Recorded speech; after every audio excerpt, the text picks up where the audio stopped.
Keith. Hello, Gordon. Welcome. Thank you. Thanks for coming in. What do you have to show us today? Well, today I'd like to point out these city councilor desks, or the alderman's desks.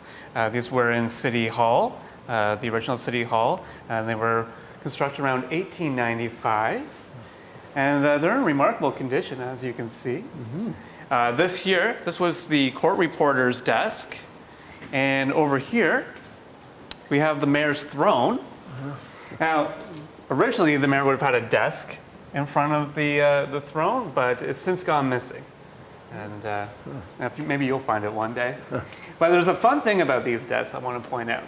So all these aldermen, during their meetings, they're coming up with the rules and the bylaws for the city. Well, oh, look at that. Now they had enough time to sign their names. Sign their names. Alderman J.M. Sherb, 58 to 64. That's right. And then over here, we actually have a photo of him. Oh, and you see the desks? Yeah. And the mayor in the background, the clerks. And yeah. There he is, Alderman J.M. Sherb. I guess that's him right there. You know, this is where the laws of the city were first enacted. Yeah, no, absolutely. And I do have a copy of the very first bylaw. I got this from the City Hall vault. So bylaw number 1, to raise $50,000 for immediate wants. Immediate wants. So that would be your police department, your fire department. Just a little thing like that. Roads, and there it is. So, you know what? I think it would be really cool to go to the archives and see what other treasures they may have there. Oh, absolutely. After seeing those city council desks at the museum, I thought I'd like to see the building that they were in, but well, I can't anymore because it's gone. This public park is where that first Brandon City Hall from 1890 would have sat. A very significant spot. It was sitting right next to the Prince Edward Hotel, a major center for the city, and a lot of things happened in this old City Hall building.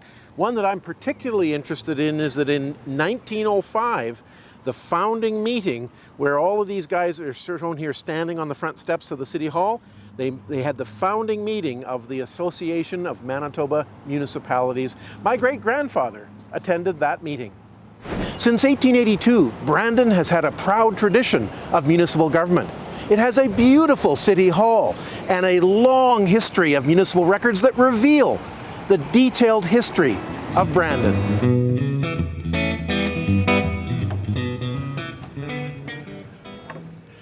And here we are in the present council chamber. You know, it's really kind of neat to see that they recognize the history in this room. Around the outside, we have mosaics of the various members of council.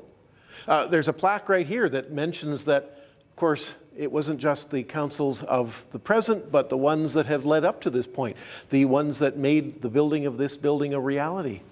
But I think one of the more historic things I see is that in 1971, when they were opening this building, the Brandon Chamber of Commerce presented the mayor with a gavel. That gavel right over there.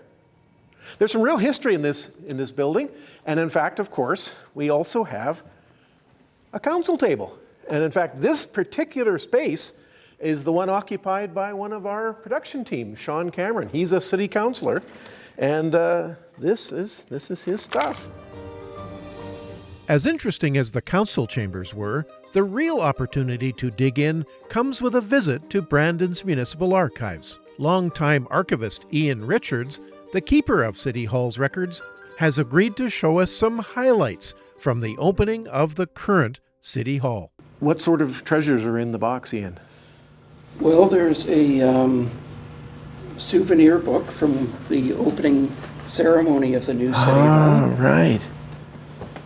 And we also have a collection of photographs from the demolition of the old City Hall. Right. I've never seen the building itself. It was long gone. But you may notice there's snow on the ground because the new City Hall was opened in February. And there's there's a picture of the old council chambers. Yes. So we have some souvenir books from Brandon when it was first being settled. Oh yes, right, the old exhibition building. Well, in fact, I'm familiar with these books. They were done as sort of promotional items that weren't likely for people of Brandon. It was for you to buy a copy and then send it to your friends far away, because it sort of tell people what the city you were living in would look like. So it really was a souvenir that could be sent all over the world. Ian, why do you think the old City Hall was demolished in favor of this building?